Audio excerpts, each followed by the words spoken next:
Introducción. Supongo que todo autor tiene en mente un entorno en el que los lectores de su trabajo podrían beneficiarse de haberlo leído. El mío es el proverbial water cooler de oficina, donde se comparten opiniones y se intercambian chismes. Espero enriquecer el vocabulario que las personas usan cuando hablan sobre los juicios y las elecciones de los demás, las nuevas políticas de la compañía o las decisiones de inversión de un colega. ¿Por qué preocuparse por los chismes? Porque es mucho más fácil, así como mucho más agradable, identificar y etiquetar los errores de otros que reconocer los nuestros. Cuestionar lo que creemos y deseamos es difícil en el mejor de los casos, y especialmente difícil cuando más necesitamos hacerlo, pero podemos beneficiarnos de las opiniones informadas de los demás. Muchos de nosotros anticipamos espontáneamente cómo nuestros amigos y colegas evaluarán nuestras elecciones. La calidad y el contenido de estos juicios anticipados, por lo tanto, son importantes. La expectativa de los chismes inteligentes es un motivo poderoso para la autocrítica seria, más poderosa que las resoluciones de Año Nuevo para mejorar la toma de decisiones en el trabajo y en el hogar. Para ser un buen diagnosticador, un médico necesita adquirir un gran conjunto de etiquetas para enfermedades, cada una de las cuales se une a una idea de la enfermedad y sus síntomas, posibles antecedentes y causas, posibles desarrollos y consecuencias, y posibles intervenciones para curar o mitigar la enfermedad. Enfermedad. Aprender medicina consiste, en parte, en aprender el lenguaje de la medicina. Una comprensión más profunda de los juicios y elecciones también requiere un vocabulario más rico que el que está disponible en el lenguaje cotidiano. La esperanza de los chismes informados es que existen patrones distintivos en los errores que las personas cometen. Los errores sistemáticos se conocen como sesgos y se repiten de manera previsible en circunstancias particulares. Por ejemplo, cuando el orador apuesto y confiado se acerca al escenario, puede anticipar que la audiencia juzgará sus comentarios más favorablemente de lo que se merece. La disponibilidad de una etiqueta de diagnóstico para este sesgo, el efecto halo, hace que sea más fácil anticipar, reconocer y comprender. Cuando se le pregunta en qué está pensando, normalmente puede responder: crees que sabes lo que sucede en tu mente, que a menudo consiste en un pensamiento consciente que conduce de manera ordenada a otro.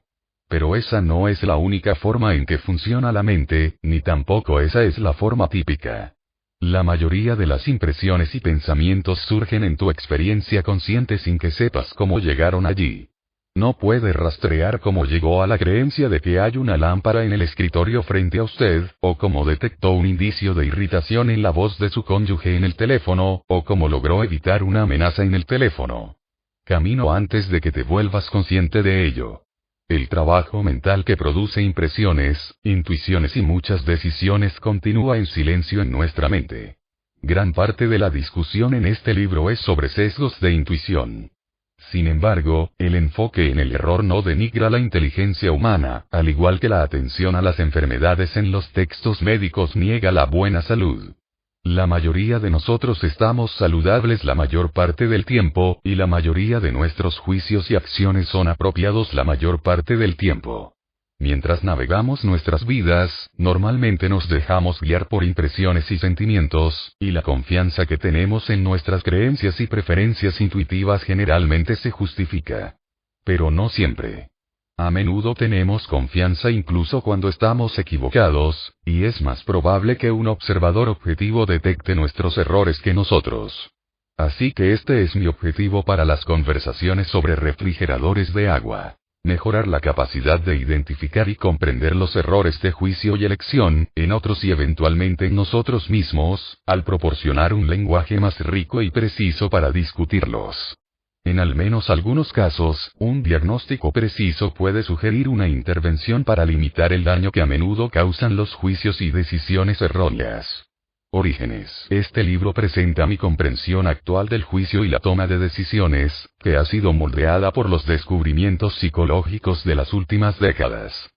Sin embargo, remiendo las ideas centrales al Día de la Suerte en 1969, cuando le pedí a un colega que hablara como invitado a un seminario que estaba enseñando en el Departamento de Psicología de la Universidad Hebrea de Jerusalén. Amos Tversky fue considerado una estrella en ascenso en el campo de la investigación de decisiones, de hecho, en todo lo que hizo, así que sabía que tendríamos un momento interesante. Muchas personas que conocían a Amos pensaban que era la persona más inteligente que habían conocido. Era brillante, voluble y carismático. También fue bendecido con un recuerdo perfecto para bromas y una habilidad excepcional para usarlos para hacer un punto. Nunca hubo un momento aburrido cuando Amos estaba cerca. Tenía entonces 32 años. Yo tenía 35 años. Amos le dijo a la clase sobre un programa de investigación en curso en la Universidad de Michigan que buscaba responder a esta pregunta. ¿Son las personas buenos estadísticos intuitivos? Ya sabíamos que las personas son buenas gramáticas intuitivas. A la edad de 4 años, un niño se adapta sin esfuerzo a las reglas de la gramática mientras habla, aunque no tiene idea de que existen tales reglas. Las personas tienen una percepción intuitiva similar de los principios básicos de las estadísticas. Amos informó que la respuesta fue un calificado sí. Tuvimos un animado debate en el seminario y finalmente llegamos a la conclusión de que un no calificado era una mejor respuesta. Amos y yo disfrutamos el intercambio y llegamos a la conclusión de que las estadísticas intuitivas eran un tema interesante y que sería divertido explorarlas juntas. Ese viernes nos reunimos para almorzar en el Café Rimón, el lugar de reunión favorito de bohemios y profesores en Jerusalén, y planeamos un estudio de las intuiciones estadísticas de investigadores sofisticados. Habíamos concluido en el seminario que nuestras propias intuiciones eran deficientes. A pesar de los años de enseñanza y uso de estadísticas, no habíamos desarrollado un sentido intuitivo de la fiabilidad de los resultados estadísticos observados en muestras pequeñas. Nuestros juicios subjetivos estaban sesgados. Estábamos demasiado dispuestos a creer los resultados de la investigación basados en pruebas inadecuadas y propensos a recopilar muy pocas observaciones en nuestra propia investigación. El objetivo de nuestro estudio fue examinar si otros investigadores sufrían de la misma aflicción. Preparamos una encuesta que incluía escenarios realistas de problemas estadísticos que surgen en la investigación. Amos recopiló las respuestas de un grupo de participantes expertos en una reunión de la Sociedad de Psicología Matemática, incluidos los autores de 2 libros de texto estadísticos. Como se esperaba, descubrimos que nuestros colegas expertos, como nosotros, exageraban enormemente la posibilidad de que el resultado original de un experimento se replicara con éxito, incluso con una pequeña muestra. También dieron muy malos consejos a un estudiante graduado ficticio sobre la cantidad de observaciones que necesitaba recopilar. Incluso los estadísticos no eran buenos estadísticos intuitivos. Mientras escribíamos el artículo que informaba sobre estos hallazgos, Amos y yo descubrimos que disfrutábamos trabajar juntos. Amos siempre fue muy gracioso, y en su presencia yo también me volví gracioso, así que pasamos horas de trabajo sólido en diversión continua. El placer que encontramos al trabajar juntos nos hizo excepcionalmente pacientes. Es mucho más fácil luchar por la perfección cuando nunca te aburres. Quizás lo más importante, comprobamos nuestras armas críticas en la puerta. Tanto Amos como yo fuimos críticos y argumentativos, él incluso más que yo, pero durante los años de nuestra colaboración, ninguno de nosotros rechazó de plano alguno lo que dijo el otro. De hecho, una de las grandes alegrías que encontré en la colaboración fue que Amos con frecuencia veía el punto de mis ideas vagas con mucha más claridad que yo. Amos era el pensador más lógico, con una orientación a la teoría y un sentido de la dirección inquebrantable. Fui más intuitivo y arraigado en la psicología de la percepción, de la cual tomamos muchas ideas. Éramos lo suficientemente similares para entendernos fácilmente, y lo suficientemente diferentes para sorprendernos mutuamente. Desarrollamos una rutina en la que pasamos gran parte de nuestros días de trabajo juntos, a menudo en largas caminatas. Durante los siguientes 14 años, nuestra colaboración fue el foco de nuestras vidas, y el trabajo que hicimos juntos durante esos años fue el mejor que hicimos cualquiera de nosotros. Rápidamente adoptamos una práctica que mantuvimos durante muchos años. Nuestra investigación fue una conversación, en la que inventamos preguntas y examinamos conjuntamente nuestras respuestas intuitivas. Cada pregunta fue un pequeño experimento, y llevamos a cabo muchos experimentos en un solo día. No buscábamos seriamente la respuesta correcta a las preguntas estadísticas que planteamos. Nuestro objetivo era identificar y analizar la respuesta intuitiva, la primera que nos vino a la mente, la que tuvimos la tentación de hacer incluso cuando sabíamos que estaba mal. Creíamos, correctamente, como sucedió, que cualquier otra intuición que los dos compartiéramos también sería compartida por muchas otras personas, y que sería fácil demostrar sus efectos en los juicios. Una vez descubrimos con gran placer que teníamos ideas tontas e idénticas sobre las futuras profesiones de varios niños pequeños que ambos conocíamos. Podríamos identificar al abogado argumentativo de 3 años, al profesor nerd, al psicoterapeuta empático y ligeramente intrusivo. Por supuesto, estas predicciones eran absurdas, pero todavía las encontramos atractivas. También quedó claro que nuestras intuiciones se regían por el parecido de cada niño con el estereotipo cultural de una profesión. El ejercicio divertido nos ayudó a desarrollar una teoría que estaba surgiendo en nuestras mentes en ese momento, sobre el papel del parecido en las predicciones. Continuamos probando y elaborando esa teoría en docenas de experimentos, como en el siguiente ejemplo.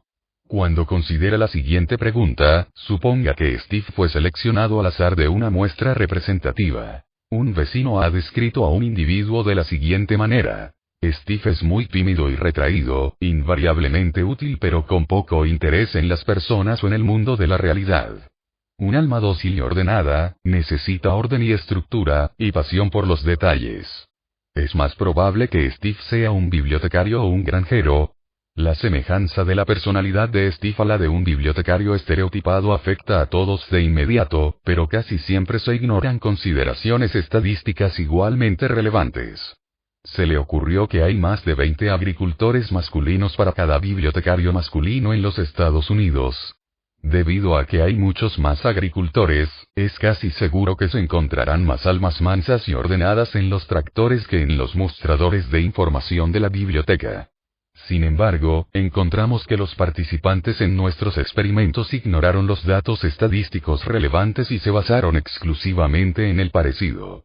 Propusimos que usaran el parecido como una heurística simplificadora, más o menos, una regla general, para hacer un juicio difícil. La dependencia de la heurística causó sesgos predecibles, errores sistemáticos, en sus predicciones. En otra ocasión, Amos y yo nos preguntamos acerca de la tasa de divorcio entre los profesores en nuestra universidad. Nos dimos cuenta de que la pregunta provocó una búsqueda en la memoria de profesores divorciados que conocíamos o conocíamos, y que juzgamos el tamaño de las categorías por la facilidad con la que se nos ocurrían las instancias. Llamamos esto la confianza en la facilidad de búsqueda de memoria, la heurística de disponibilidad. En uno de nuestros estudios, les pedimos a los participantes que respondieran una pregunta simple sobre palabras en un texto típico en inglés. Considera la letra K. Es más probable que K aparezca como la primera letra de una palabra o como la tercera letra. Como cualquier jugador de Scrabble sabe, es mucho más fácil encontrar palabras que comiencen con una letra en particular que encontrar palabras que tengan la misma letra en la tercera posición.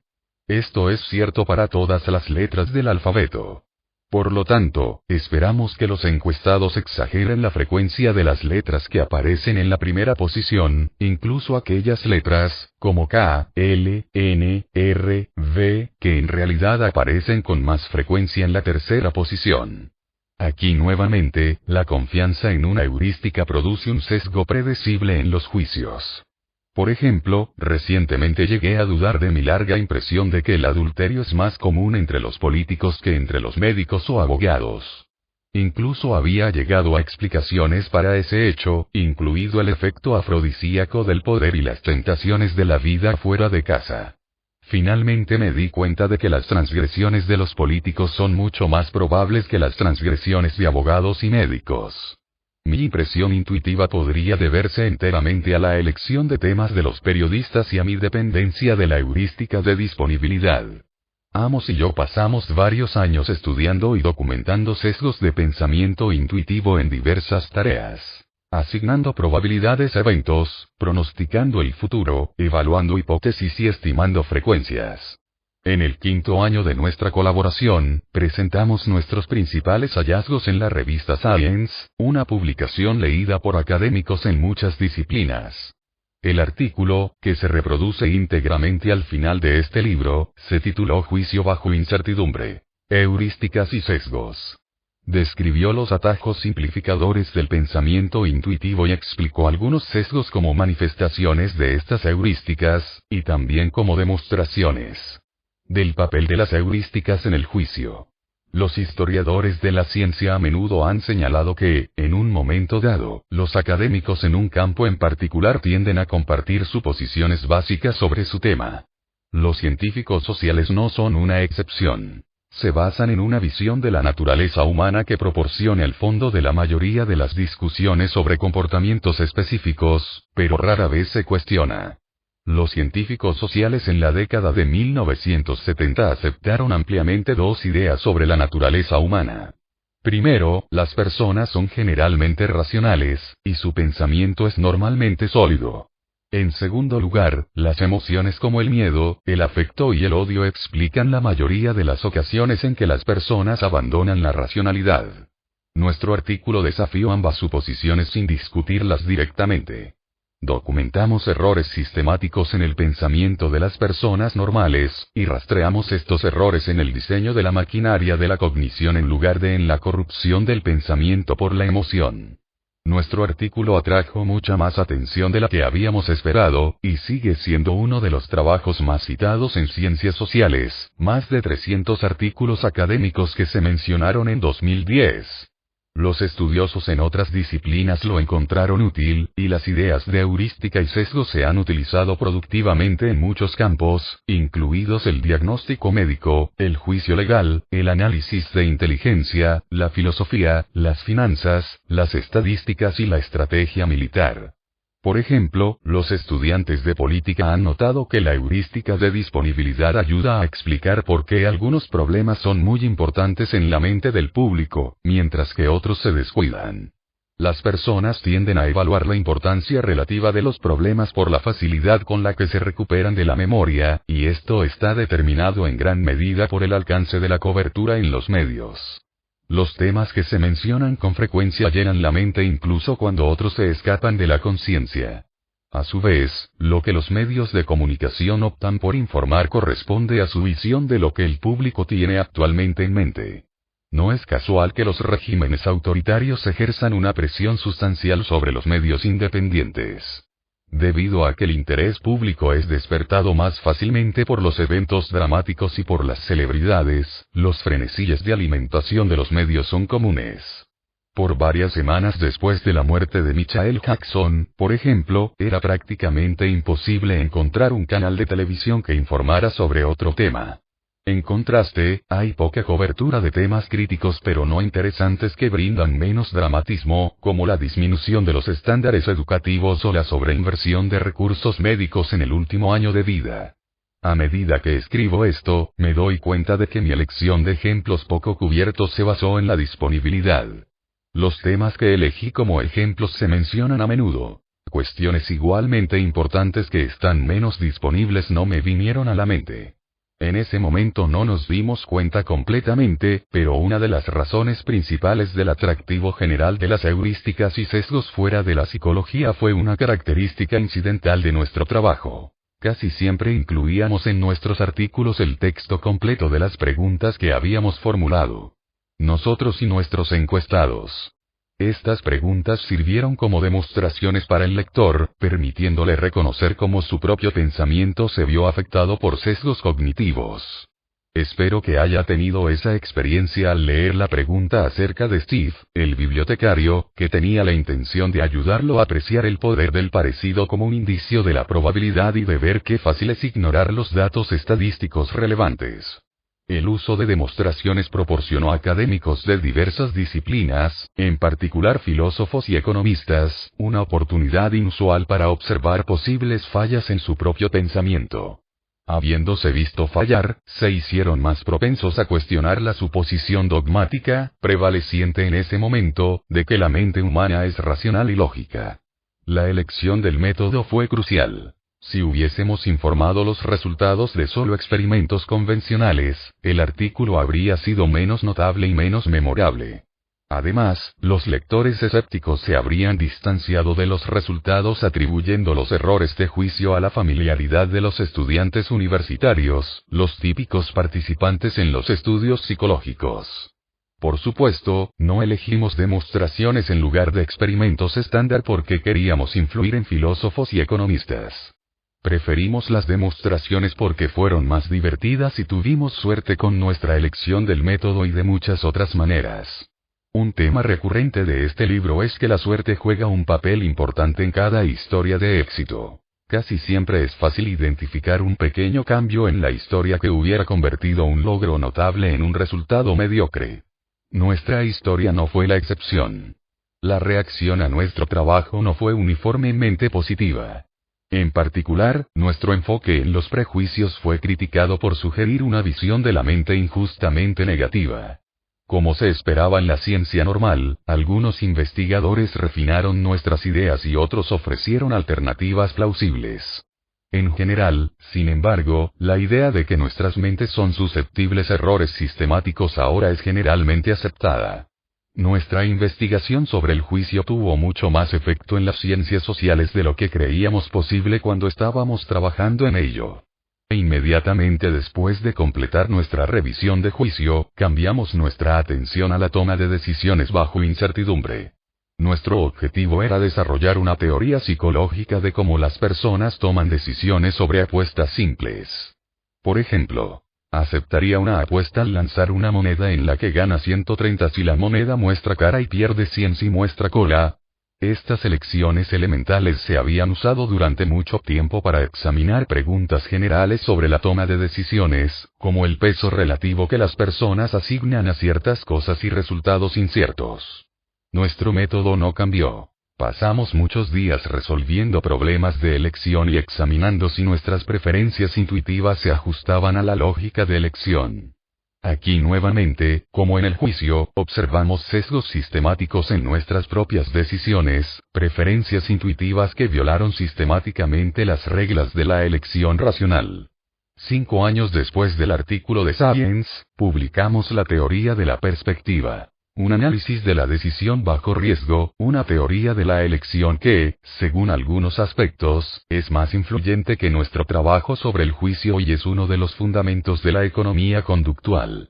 Hasta que la separación geográfica hizo demasiado difícil seguir adelante, Amos y yo disfrutamos de la extraordinaria buena fortuna de una mente compartida que era superior a nuestras mentes individuales y de una relación que hizo que nuestro trabajo fuera divertido y productivo.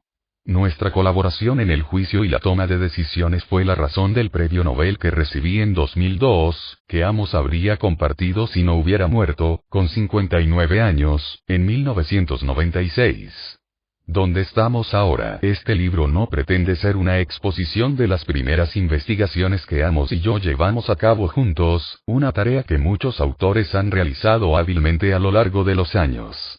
Mi objetivo principal aquí es presentar una visión de cómo funciona la mente que se basa en los desarrollos recientes en psicología cognitiva y social. Uno de los desarrollos más importantes es que ahora comprendemos las maravillas y los defectos del pensamiento intuitivo. Amos y yo no abordamos intuiciones precisas más allá de la afirmación casual de que las heurísticas de juicio son bastante útiles, pero a veces conducen a errores graves y sistemáticos. Nos centramos en los sesgos, tanto porque nos parecieron interesantes por derecho propio como porque proporcionaron pruebas. Por las heurísticas del juicio. No nos preguntamos si todos los juicios intuitivos bajo incertidumbre son producidos por las heurísticas que estudiamos. Ahora está claro que no lo son. En particular, las intuiciones precisas de los expertos se explican mejor por los efectos de la práctica prolongada que por las heurísticas. Ahora podemos dibujar una imagen más rica, más equilibrada, en la que la habilidad y las heurísticas son fuentes alternativas de juicios y elecciones intuitivos. El psicólogo Gary Klein cuenta la historia de un equipo de bomberos que ingresaron a una casa en la que la cocina estaba en llamas. Poco después de que empezaron a limpiar la cocina, el comandante se oyó gritar: «¡Salgamos de aquí!», sin darnos cuenta de por qué. El suelo se derrumbó casi inmediatamente después de que los bomberos escaparon. Solo después del hecho, el comandante se dio cuenta de que el fuego había sido inusualmente silencioso y que sus oídos habían sido inusualmente calientes.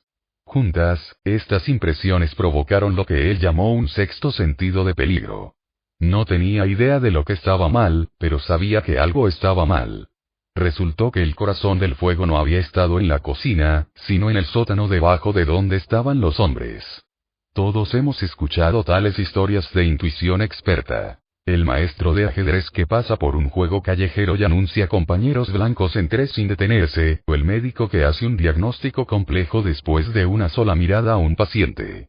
La intuición experta nos parece mágica, pero no lo es.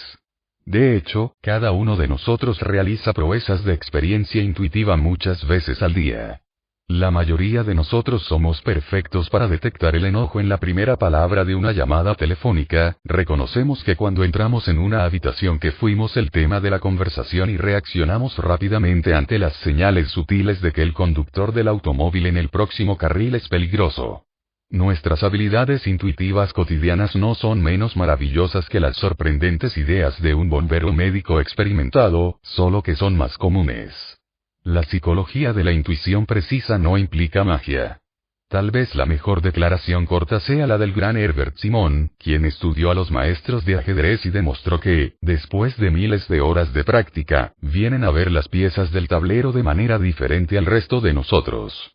Puede sentir la impaciencia de Simon con la mitologización de la intuición experta cuando escribe. La situación ha proporcionado una pista. Esta señal le ha dado al experto acceso a la información almacenada en la memoria, y la información proporciona la respuesta. La intuición es nada más y nada menos que reconocimiento. No nos sorprendemos cuando un niño de 2 años mira a un perro y dice perrito. Porque estamos acostumbrados al milagro de que los niños aprendan a reconocer y nombrar cosas. El punto de Simón es que los milagros de la intuición experta tienen el mismo carácter. Las intuiciones válidas se desarrollan cuando los expertos han aprendido a reconocer elementos familiares en una situación nueva y a actuar de una manera apropiada. Los buenos juicios intuitivos vienen a la mente con la misma inmediatez que perrito. Desafortunadamente, las intuiciones de los profesionales no surgen de la verdadera experiencia. Hace muchos años visité al director de inversiones de una gran empresa financiera, quien me dijo que acababa de invertir decenas de millones de dólares en acciones de Ford Motor Company. Cuando le pregunté cómo había tomado esa decisión, me contestó que había asistido recientemente a una exhibición de automóviles y que estaba impresionado. Chico, ¿saben cómo hacer un auto? Fue su explicación. Dejó muy claro que confiaba en su instinto y que estaba satisfecho consigo mismo y con su decisión. Me pareció sorprendente que aparentemente no había considerado la única pregunta que un economista consideraría relevante. ¿Están las acciones de Ford actualmente infravaloradas? En cambio, había escuchado su intuición. Le gustaban los autos, le gustaba la compañía y le gustaba la idea de poseer sus acciones. Por lo que sabemos sobre la precisión de la selección de valores, es razonable creer que no sabía lo que estaba haciendo. La heurística específica que Amos y yo estudiamos resultó ser de poca ayuda para comprender cómo el ejecutivo llegó a invertir en acciones de Ford, pero ahora existe una concepción más amplia de la heurística, que ofrece una buena explicación. Un avance importante es que la emoción ahora es mucho más grande en nuestra comprensión de los juicios y elecciones intuitivos que en el pasado. La decisión del ejecutivo hoy se describiría como un ejemplo del heurístico del afecto, donde los juicios y las decisiones se guían directamente por sentimientos de agrado y desagrado, con poca deliberación o razonamiento. Cuando se enfrenta a un problema, elegir un movimiento de ajedrez o decidir si invertir en una acción, la maquinaria del pensamiento intuitivo hace lo mejor que puede. Si la persona tiene experiencia relevante, reconocerá la situación y es probable que la solución intuitiva que se le ocurra sea la correcta. Esto es lo que sucede cuando un maestro de ajedrez mira una posición compleja. Los pocos movimientos que se le ocurren de inmediato son todos fuertes. Cuando la pregunta es difícil y no hay una solución experta disponible, la intuición todavía tiene una oportunidad. Una respuesta puede venir a la mente rápidamente, pero no es una respuesta a la pregunta original. La pregunta a la que se enfrentó el ejecutivo: ¿debería invertir en acciones de Ford? Fue difícil, pero la respuesta a una pregunta más sencilla y relacionada: ¿me gustan los autos Ford?, le vino a la mente y determinó su elección. Esta es la esencia de las heurísticas intuitivas. Cuando nos enfrentamos a una pregunta difícil, a menudo respondemos una más fácil, generalmente sin darnos cuenta de la sustitución. La búsqueda espontánea de una solución intuitiva a veces falla, ni una solución experta ni una respuesta heurística vienen a la mente. En tales casos, a menudo nos encontramos cambiando a una forma de pensar más lenta, más deliberada y con más esfuerzo. Este es el pensamiento lento del título. El pensamiento rápido incluye tanto variantes del pensamiento intuitivo, experto y heurístico, como actividades mentales completamente automáticas de percepción y memoria, las operaciones que le permiten saber que hay una lámpara en su escritorio o recuperar el nombre de la capital de Rusia. Muchos psicólogos han explorado la distinción entre pensamiento rápido y lento en los últimos 25 años. Por razones que explico más detalladamente en el siguiente capítulo, describo la vida mental mediante la metáfora de dos agentes, llamados Sistema 1 y Sistema 2, que producen pensamientos rápidos y lentos, respectivamente. Hablo de las características del pensamiento intuitivo y deliberado como si fueran rasgos y disposiciones de dos personajes en tu mente. En la imagen que surge de una investigación reciente, el sistema intuitivo aún es más influyente de lo que su experiencia le dice, y es el autor secreto de muchas de las decisiones y juicios que hace.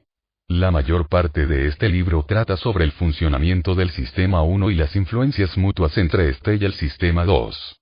¿Qué viene después? El libro está dividido en 5 partes. La parte 1 presenta los elementos básicos de un enfoque de juicio y elección de dos sistemas. Elabora la distinción entre las operaciones automáticas del sistema 1 y las operaciones controladas del sistema 2, y muestra cómo la memoria asociativa, el núcleo del sistema 1, construye continuamente una interpretación coherente de lo que está sucediendo en nuestro mundo en cualquier momento. Intento dar una idea de la complejidad y la riqueza de los procesos automáticos y, a menudo, inconscientes que subyacen al pensamiento intuitivo, y de cómo estos procesos automáticos explican las heurísticas del juicio. Un objetivo es introducir un lenguaje para pensar y hablar sobre la mente. La parte 2 actualiza el estudio de las heurísticas de juicio y explora un gran enigma. ¿Por qué es tan difícil para nosotros pensar estadísticamente? Pensamos fácilmente en una asociación asociativa, pensamos metafóricamente, pensamos de manera causal, pero las estadísticas requieren pensar en muchas cosas a la vez, lo cual es algo para lo que el sistema aún no está diseñado. Las dificultades del pensamiento estadístico contribuyen al tema principal de la parte 3, que describe una limitación desconcertante de nuestra mente. Nuestra excesiva confianza en lo que creemos saber y nuestra aparente incapacidad para reconocer el alcance total de nuestra ignorancia y la incertidumbre del mundo en que vivimos. Somos propensos a sobreestimar cuánto entendemos sobre el mundo y a subestimar el papel del azar en los eventos.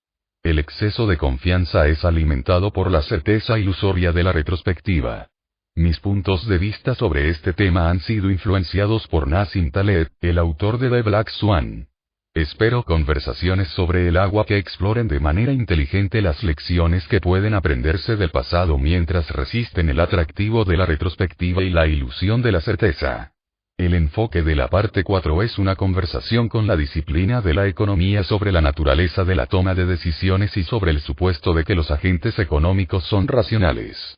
Esta sección del libro proporciona una visión actual, informada por el modelo de dos sistemas, de los conceptos clave de la teoría de la perspectiva, el modelo de elección que Amos y yo publicamos en 1979. Los capítulos subsiguientes abordan varias formas en que las elecciones humanas se desvían de las reglas de racionalidad. Me ocupo de la desafortunada tendencia a tratar los problemas de forma aislada y con los efectos de encuadre, donde las decisiones se configuran por características intrascendentes de los problemas de elección. Estas observaciones, que se explican fácilmente por las características del sistema 1, presentan un profundo desafío al supuesto de racionalidad favorecido en la economía estándar. La parte 5 describe una investigación reciente que ha introducido una distinción entre dos seres, el yo que experimenta y el yo que recuerda, que no tienen los mismos intereses. Por ejemplo, podemos exponer a las personas a dos experiencias dolorosas. Una de estas experiencias es estrictamente peor que la otra, porque es más larga. Pero la formación automática de memorias, una característica del sistema 1, tiene sus reglas, que podemos explotar para que el peor episodio deje una mejor memoria.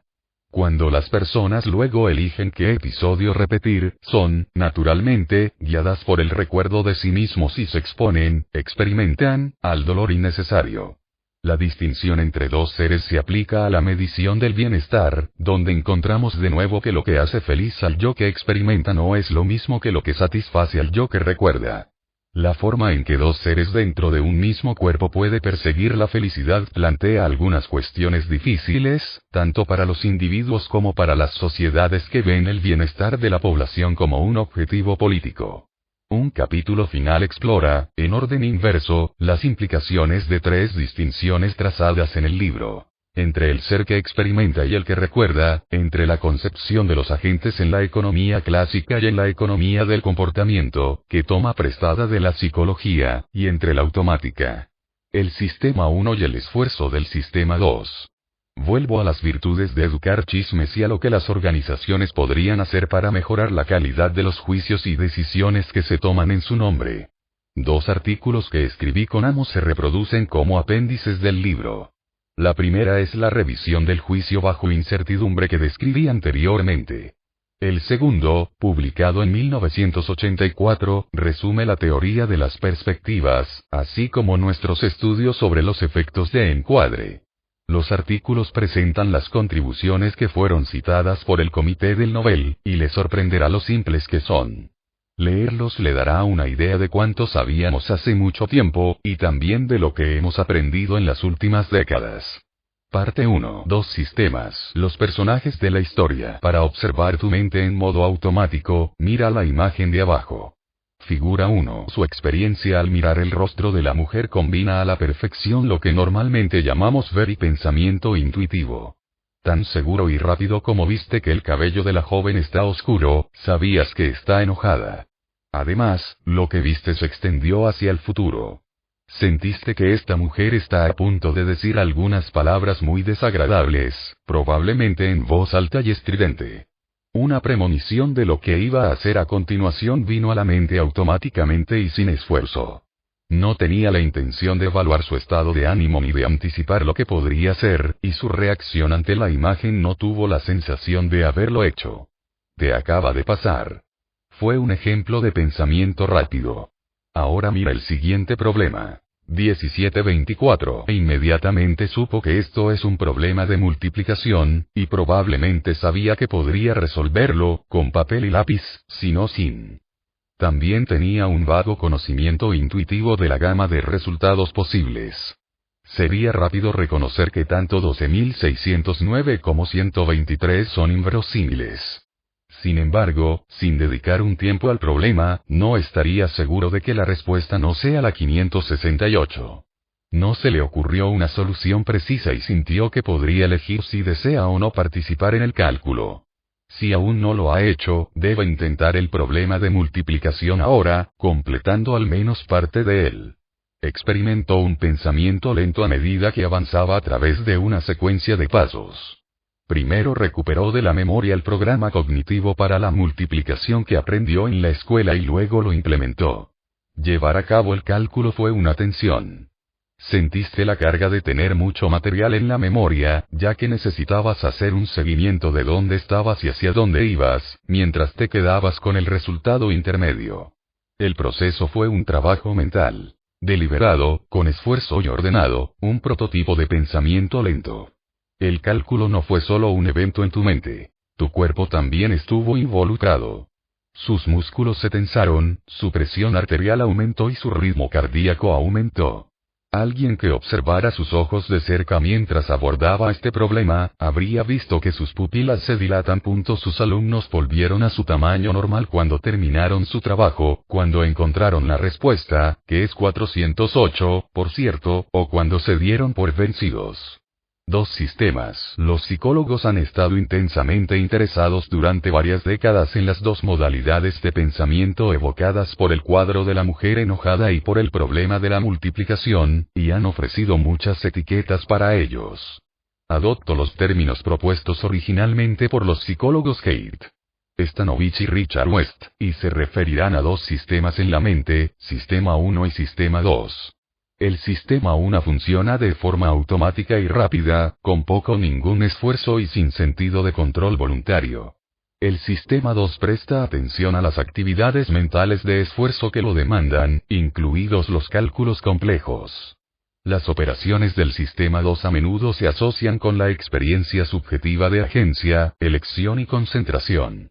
Las etiquetas de Sistema 1 y Sistema 2 se usan ampliamente en psicología, pero voy más allá que la mayoría en este libro, que puedes leer como un psicodrama con dos personajes. Cuando pensamos en nosotros mismos, nos identificamos con el Sistema 2, el yo consciente y razonador que tiene creencias, toma decisiones y decide qué pensar y qué hacer. Aunque el Sistema 2 cree que es donde está la acción, el Sistema 1 automático es el héroe del libro. Describo el Sistema 1 como las impresiones y los sentimientos que originan sin esfuerzo las principales fuentes de las creencias explícitas y las elecciones deliberadas del Sistema 2.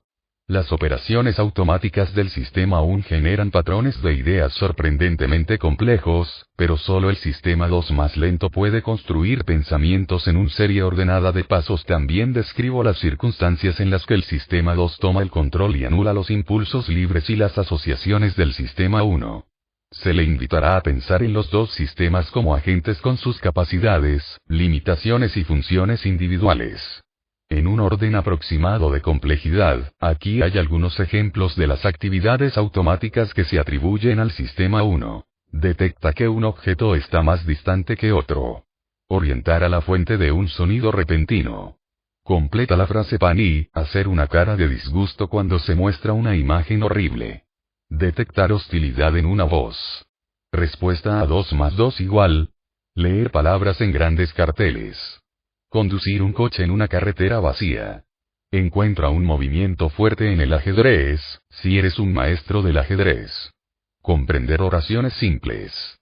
Reconozca que un alma dócil y ordenada con una pasión por los detalles se asemeja a un estereotipo ocupacional. Todos estos eventos mentales pertenecen a la mujer enojada. Ocurren de manera automática y requieren poco o ningún esfuerzo. Las capacidades del Sistema 1 incluyen habilidades innatas que compartimos con otros animales. Nacemos preparados para percibir el mundo que nos rodea, reconocer objetos, orientar la atención, evitar pérdidas y temer a las arañas. Otras actividades mentales se vuelven rápidas y automáticas a través de la práctica prolongada. El Sistema 1 ha aprendido asociaciones entre ideas, la capital de Francia. También ha aprendido habilidades como la lectura y la comprensión de los matices de las situaciones sociales. Algunas habilidades, como encontrar movimientos fuertes de ajedrez, son adquiridas solo por expertos especializados. Otros son ampliamente compartidos. Detectar la similitud de un boceto de personalidad con un estereotipo ocupacional requiere un amplio conocimiento del idioma y la cultura, que la mayoría de nosotros posee. El conocimiento se almacena en la memoria y se accede sin intención y sin esfuerzo. Varias de las acciones mentales en la lista son completamente involuntarias. No puede abstenerse de entender oraciones simples en su propio idioma o de orientarse a un sonido alto e inesperado, ni puede evitar que sepa que 2 más 2 igual 4 o pensar en París cuando se menciona la capital de Francia. Otras actividades, como la masticación, son susceptibles de control voluntario pero normalmente se ejecutan en piloto automático. El control de la atención es compartido por los dos sistemas. La orientación a un sonido fuerte es normalmente una operación involuntaria del Sistema 1, que moviliza inmediatamente la atención voluntaria del Sistema 2. Es posible que pueda resistirse a recurrir a la fuente de un comentario fuerte y ofensivo en una fiesta concurrida, pero incluso si su cabeza no se mueve, su atención se dirige inicialmente a ella, al menos por un tiempo. Sin embargo, la atención puede alejarse de un enfoque no deseado, principalmente enfocándose intensamente en otro objetivo. Las operaciones altamente diversas del sistema 2 tienen una característica en común. Requieren atención y se interrumpen cuando se desvía la atención. Aquí hay unos ejemplos. Prepararse para la pistola de arranque en una carrera. Centrar la atención en los payasos del circo. Concéntrese en la voz de una persona en particular en una habitación llena de gente y ruidosa. Busca una mujer con pelo blanco. Busca en la memoria para identificar un sonido sorprendente. Mantenga una velocidad de caminata más rápida de lo que es natural para usted. Controle la adecuación de su comportamiento en una situación social. Cuente las apariciones de la letra en una página de texto.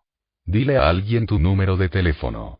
Estacione en un espacio estrecho, para la mayoría de las personas excepto los asistentes de garaje, comparar dos máquinas de lavado para el valor total.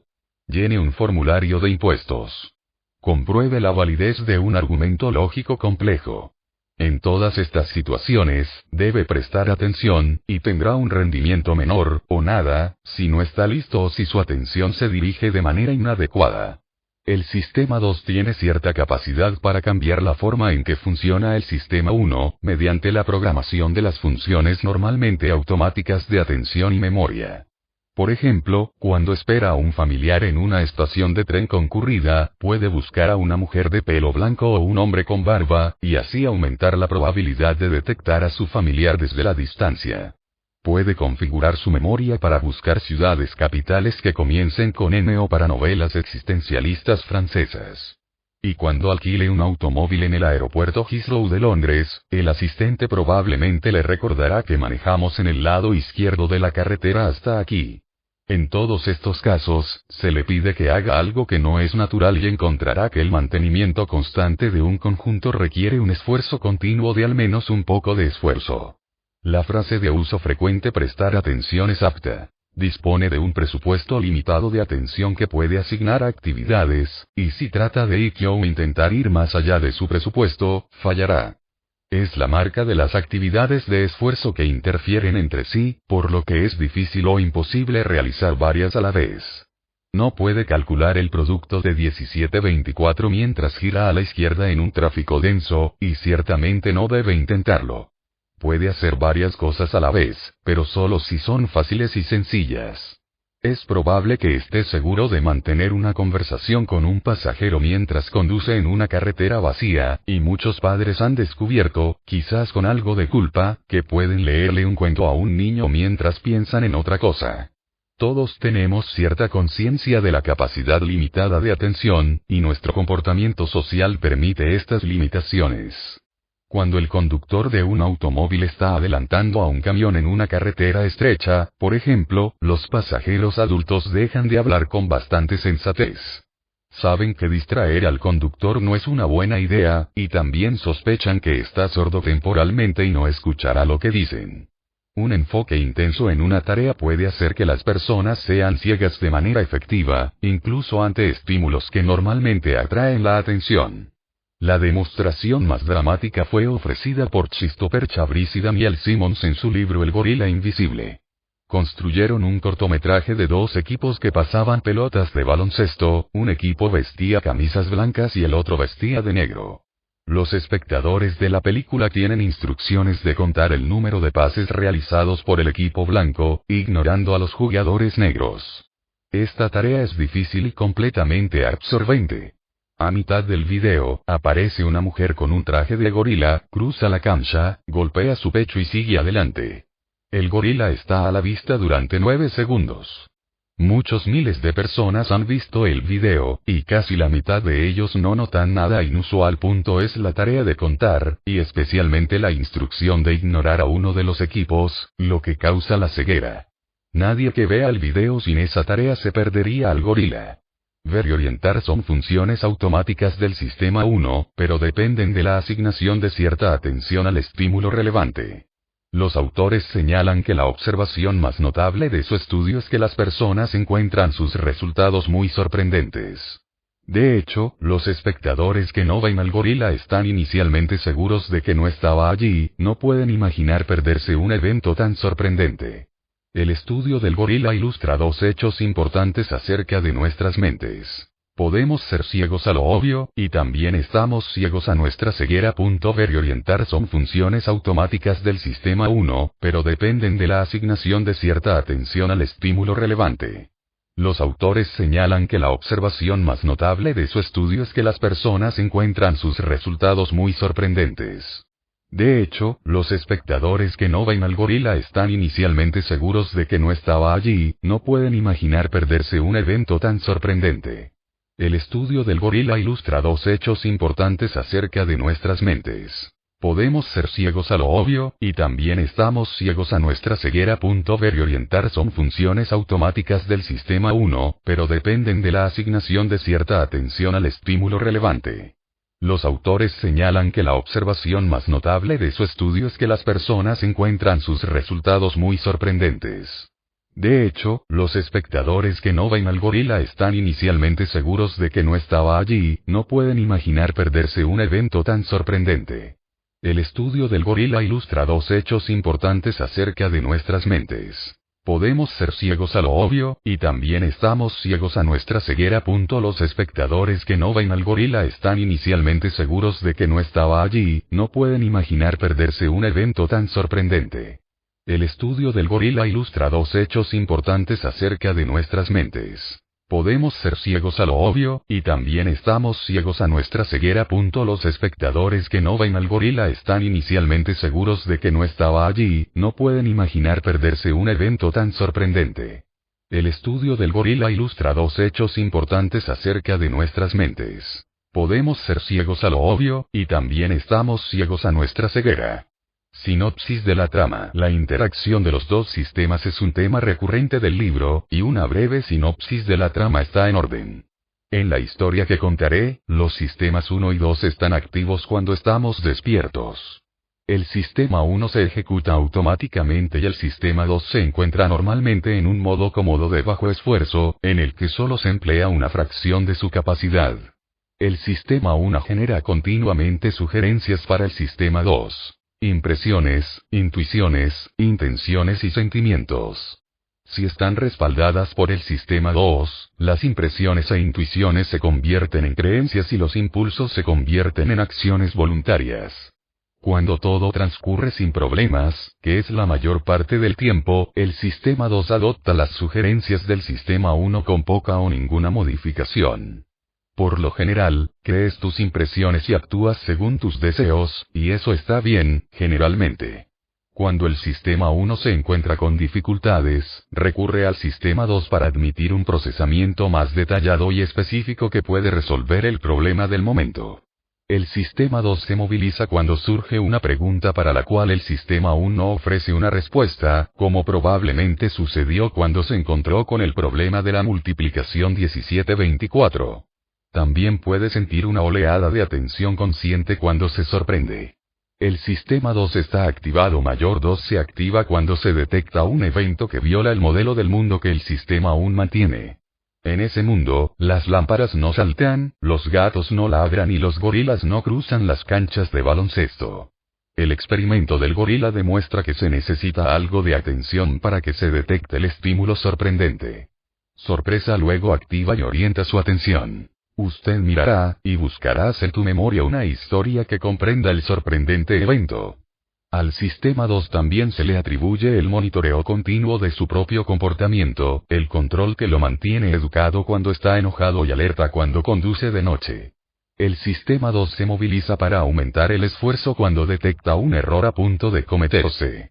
Recuerde un momento en el que casi soltó un comentario ofensivo y note cuánto trabajó para recuperar el control. En resumen, la mayoría de lo que usted, su sistema 2, piensa y hace se origina en su sistema 1, pero el sistema 2 se hace cargo cuando las cosas se ponen difíciles, y normalmente tiene la última palabra. El sistema 2 se moviliza para aumentar el esfuerzo cuando detecta un error a punto de cometerse. Recuerde un momento en el que casi soltó un comentario ofensivo y note cuánto trabajó para recuperar el control. En resumen, la mayoría de lo que usted, su sistema 2, piensa y hace se origina en su sistema 1, pero el sistema 2 se hace cargo cuando las cosas se ponen difíciles, y normalmente tiene la última palabra. El sistema 2 se moviliza para aumentar el esfuerzo cuando detecta un error a punto de cometerse. Recuerde un momento en el que casi soltó un comentario ofensivo y note cuánto trabajó para recuperar el control. En resumen, la mayoría de lo que usted, su sistema 2, piensa y hace se origina en su sistema 1, pero el sistema 2 se hace cargo cuando las cosas se ponen difíciles, y normalmente tiene la última palabra. La división del trabajo entre el sistema 1 y el sistema 2 es altamente eficiente. Minimiza el esfuerzo y optimiza el rendimiento. La disposición funciona bien la mayor parte del tiempo porque el sistema 1 generalmente es muy bueno en lo que hace. Sus modelos de situaciones familiares son precisos, sus predicciones a corto plazo también suelen ser precisas y sus reacciones iniciales a los desafíos son rápidas y generalmente adecuadas. El sistema 1 tiene sesgos, sin embargo, errores sistemáticos que es propenso a cometer en circunstancias específicas. Como veremos, a veces responde preguntas más fáciles que la que se le hizo, y tiene poca comprensión de la lógica y las estadísticas. Una limitación adicional del sistema 1 es que no se puede apagar. Si se le muestra una palabra en la pantalla en un idioma que conoce, la leerá, a menos que su atención esté totalmente enfocada en otra parte. Conflicto. La figura 2 es una variante de un experimento clásico que produce un conflicto entre los dos sistemas. Debes probar el ejercicio antes de seguir leyendo. Figura 2. Casi con seguridad tuvo éxito al decir las palabras correctas en ambas tareas, y seguramente descubrió que algunas partes de cada tarea eran mucho más fáciles que otras. Cuando identificó las letras mayúsculas y minúsculas, la columna de la izquierda era fácil y la columna de la derecha hizo que disminuyera la velocidad y, quizás, que tartamudeara o tropezara. Cuando nombraste la posición de las palabras, la columna de la izquierda era difícil y la columna de la derecha era mucho más fácil. Estas tareas involucran al sistema 2, porque decir arriba barra abajo o derecha barra izquierda no es lo que habitualmente se hace cuando se mira una columna de palabras. Una de las cosas que hizo para prepararse para la tarea fue programar su memoria de manera que las palabras relevantes, superior e inferior para la primera tarea, estuvieran en la punta de su lengua. La priorización de las palabras elegidas es efectiva y la tentación leve de leer otras palabras fue bastante fácil de resistir cuando pasaste por la primera columna. Pero la segunda columna era diferente, porque contenía palabras para las que estaba establecido y no podía ignorarlas. La mayoría fue capaz de responder correctamente, pero superar la respuesta de la competencia fue una tensión y le ralentizó. Experimentó un conflicto entre una tarea que pretendía llevar a cabo y una respuesta automática que interfirió con ella. El conflicto entre una reacción automática y la intención de lograr controlarlo es común en nuestras vidas. Todos estamos familiarizados con la experiencia de tratar de no mirar a la pareja vestida de forma extraña en la mesa vecina de un restaurante. También sabemos lo que es forzar nuestra atención en un libro aburrido, cuando nos encontramos constantemente volviendo al punto en que la lectura perdió su significado. Donde los inviernos son duros, muchos conductores tienen recuerdos de que su automóvil se deslizó fuera de control sobre el hielo y de la lucha por seguir instrucciones bien ensayadas que niegan lo que naturalmente harían. Diríjase al patín, y haga lo que haga, no lo haga. Toca los frenos. Y cada ser humano ha tenido la experiencia de no decirle a alguien que se vaya al infierno. Una de las tareas del sistema 2 es superar los impulsos del sistema 1. En otras palabras, el sistema 2 está a cargo del autocontrol. Ilusiones. Para apreciar la autonomía del sistema 1, así como la distinción entre impresiones y creencias, eche un vistazo a la figura 3. Esta imagen no tiene nada especial. Dos líneas horizontales de diferentes longitudes, con aletas agregadas, apuntando en diferentes direcciones. La línea de fondo es obviamente más larga que la de arriba. Eso es lo que todos vemos, y naturalmente creemos lo que vemos. Sin embargo, si ya has encontrado esta imagen, la reconoces como la famosa ilusión de Muller-Lyer. Como puede confirmar fácilmente midiéndolos con una regla, las líneas horizontales son de hecho idénticas en longitud. Figura 3. Ahora que ha medido las líneas, usted, su sistema 2, el ser consciente al que llama I, tiene una nueva creencia. Sabe que las líneas son igualmente largas. Si se le pregunta sobre su longitud, dirá lo que sabe. Pero todavía ves la línea de fondo como más larga.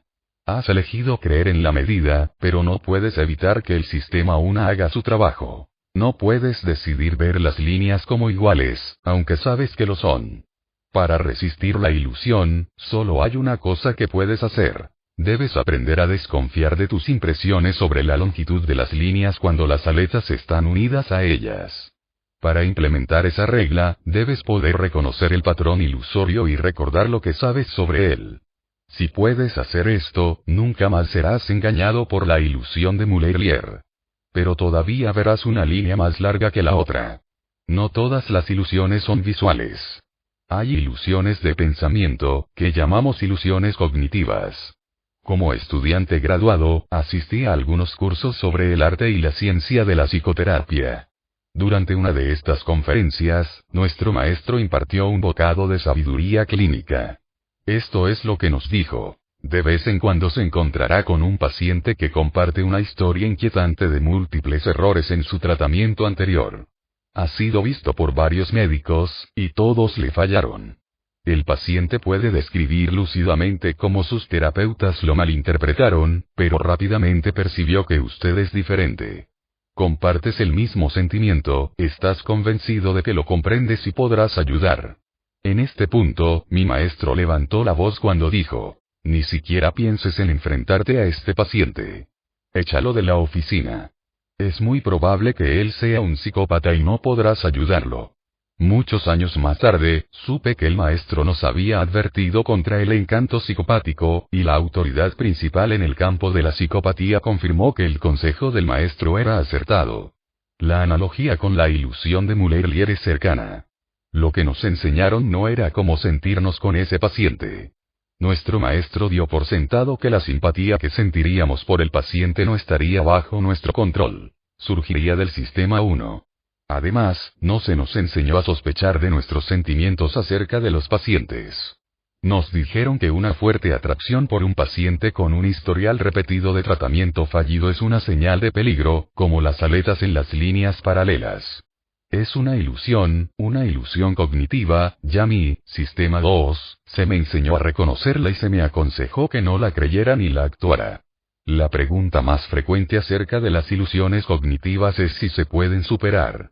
El mensaje de estos ejemplos no es alentador. Debido a que el sistema 1 funciona automáticamente y no se puede apagar a voluntad, los errores del pensamiento intuitivo a menudo son difíciles de prevenir. Los sesgos no siempre se pueden evitar, ya que el sistema 2 puede no tener la menor idea del error.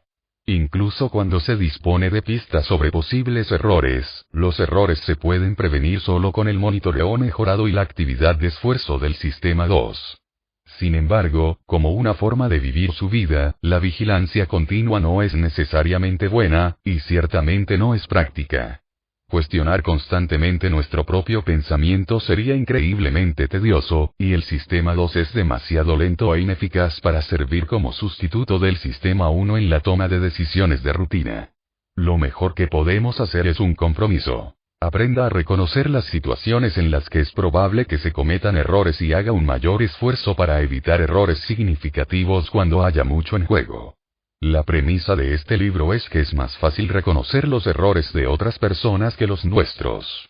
Ficciones útiles te han invitado a pensar en los dos sistemas como agentes dentro de la mente, con sus personalidades, capacidades y limitaciones individuales. A menudo usaré oraciones en las que los sistemas son los sujetos, como el sistema 2 calcula productos.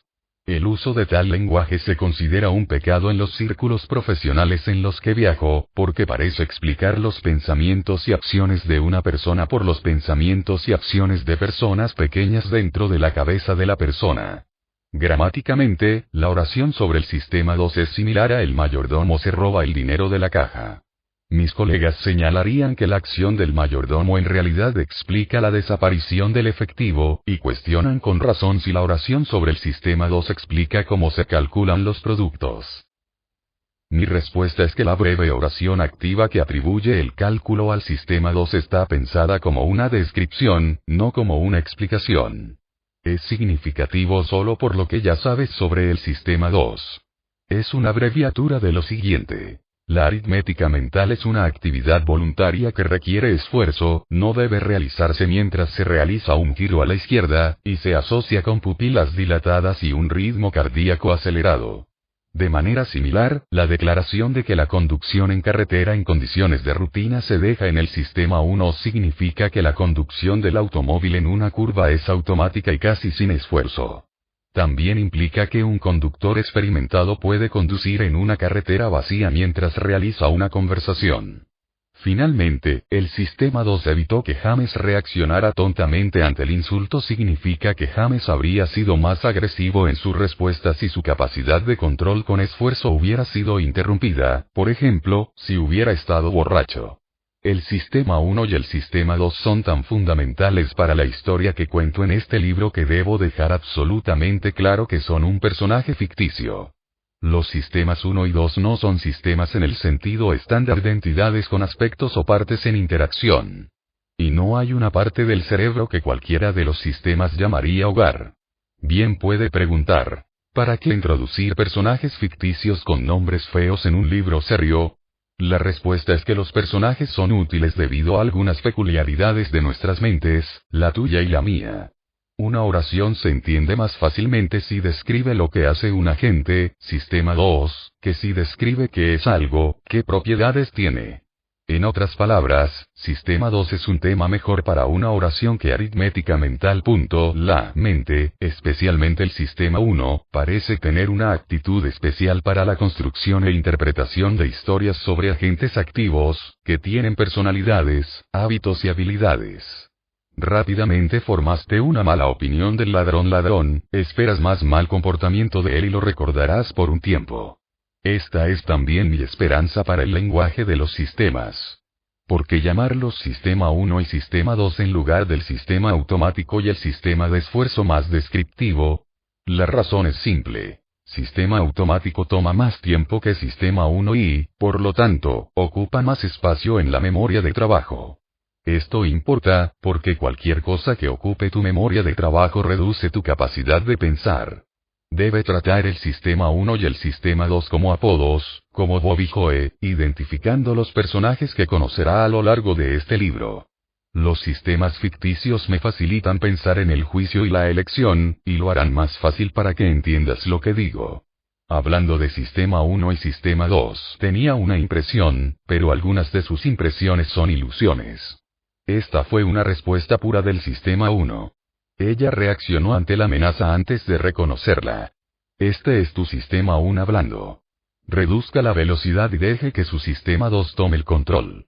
Atención y esfuerzo. En el improbable caso de que este libro se convierta en una película, System 2 sería un personaje secundario que cree que ella es la heroína. La característica definitoria del sistema 2, en esta historia, es que sus operaciones son de esfuerzo y una de sus características principales es la pereza, una renuencia a invertir más esfuerzo del que es estrictamente necesario. Como consecuencia, los pensamientos y acciones que el sistema 2 cree que ha elegido a menudo están guiados por la figura que se encuentra en el centro de la historia, el sistema 1. Sin embargo, hay tareas vitales que solo el sistema 2 puede realizar porque requieren esfuerzo y acciones. Autocontrol en el que se superan las intuiciones e impulsos del sistema 1. Esfuerzo mental. Si desea experimentar su sistema 2 trabajando a toda velocidad, el siguiente ejercicio será suficiente. Debe llevar 0% EK hasta los límites de sus habilidades cognitivas en 5 segundos. Para comenzar, invente varias cadenas de 4 dígitos, todas diferentes, y escriba cada cadena en una tarjeta de índice. Coloque una tarjeta en blanco en la parte superior de la cubierta. La tarea que realizarás se llama Add 1.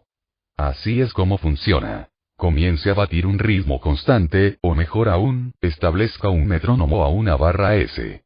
Retire la tarjeta en blanco y lea los 4 dígitos en voz alta.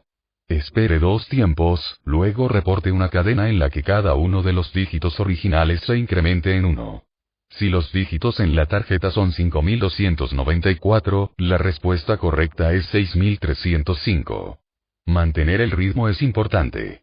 Pocas personas pueden manejar más de 4 dígitos en la tarea AD1, pero si desea un desafío más difícil, intente AD3. Si desea saber qué está haciendo su cuerpo mientras su mente está trabajando duro, coloque 2 pilas de libros en una mesa resistente, coloque una cámara de video en una, apoye su barbilla en la otra, inicie el video y mire la lente de la cámara mientras trabaja en los ejercicios AD1 o AD3. Más adelante, encontrará en el cambio de tamaño de sus alumnos un registro fiel de lo duro que trabajó. Tengo una larga historia personal con la tarea AD1. Al principio de mi carrera, pasé un año en la Universidad de Michigan, como visitante en un laboratorio que estudiaba hipnosis.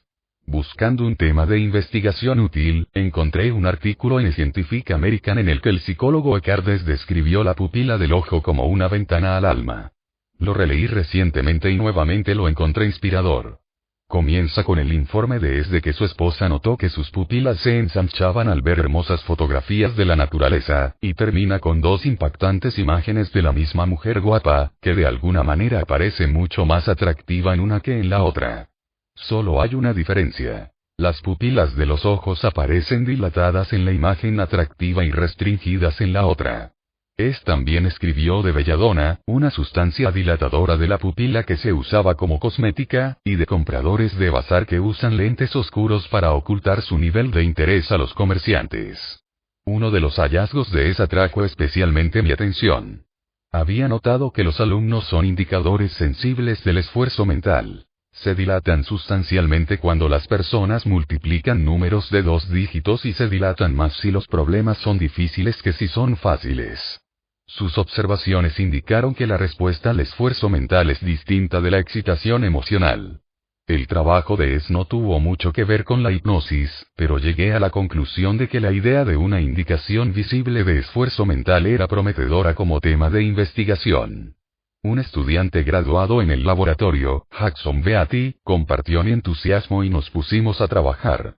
Beatty y yo desarrollamos una configuración similar a la sala de examen de un óptico, en la cual la participante experimental apoyó la cabeza en un descanso de barbilla y frente y miró una cámara mientras escuchaba información pregrabada y respondía preguntas sobre los latidos grabados de un metrónomo. Los latidos activaron un flash infrarrojo cada segundo, lo que provocó que se tomara una fotografía. Al final de cada sesión experimental, nos apresuramos a desarrollar la película, proyectar las imágenes del alumno en una pantalla y trabajar con una regla. El método era perfecto para investigadores jóvenes e impacientes. Conocíamos nuestros resultados casi de inmediato y siempre contaban una historia clara. Beatty y yo nos enfocamos en tareas de ritmo, como AD1, en las que sabíamos exactamente lo que estaba en la mente del sujeto en cualquier momento. Grabamos cadenas de dígitos en los latidos del metrónomo e indicamos al sujeto que repita o transforme los dígitos uno por uno, manteniendo el mismo ritmo. Pronto descubrimos que el tamaño de la pupila variaba segundo a segundo, reflejando las cambiantes demandas de la tarea. La forma de la respuesta fue una V invertida. Como lo experimentó si probó AD1 o AD3, el esfuerzo se acumula con cada dígito agregado que escucha, alcanza un pico casi intolerable a medida que se apresura a producir una cadena transformada durante e inmediatamente después de la pausa, y se relaja gradualmente a medida que descarga su memoria a corto plazo. Los datos de los alumnos correspondían precisamente a la experiencia subjetiva. Las cuerdas más largas causaban de manera confiable grandes dilataciones, la tarea de transformación agravó el esfuerzo, y el pico de tamaño de la pupila coincidió con el esfuerzo máximo. AD1 con 4 dígitos causó una mayor dilatación que la tarea de mantener 7 dígitos para su recuperación inmediata. AD3, que es mucho más difícil, es el más exigente que he observado. En los primeros 5 segundos, la pupila se dilata en aproximadamente el 50% de su área original y la frecuencia cardíaca aumenta en aproximadamente 7 latidos por minuto. Esto es tan difícil como la gente puede trabajar. Se dan por vencidos si se les pide más. Cuando expusimos a nuestros sujetos a más dígitos de los que podían recordar, sus pupilas dejaron de dilatarse o en realidad se encogieron. Lo que es mucho más difícil, es el más exigente que he observado. En los primeros 5 segundos, la pupila se dilata en aproximadamente el 50% de su área original y la frecuencia cardíaca aumenta en aproximadamente 7 latidos por minuto. Esto es tan difícil como la gente puede trabajar. Se dan por vencidos si se les pide más. Cuando expusimos a nuestros sujetos a más dígitos de los que podían recordar, sus pupilas dejaron de dilatarse o en realidad se encogieron. Lo que es mucho más difícil, es el más exigente que he observado. En los primeros 5 segundos, la pupila se dilata en aproximadamente el 50% de su área original y la frecuencia cardíaca aumenta en aproximadamente 7 latidos por minuto.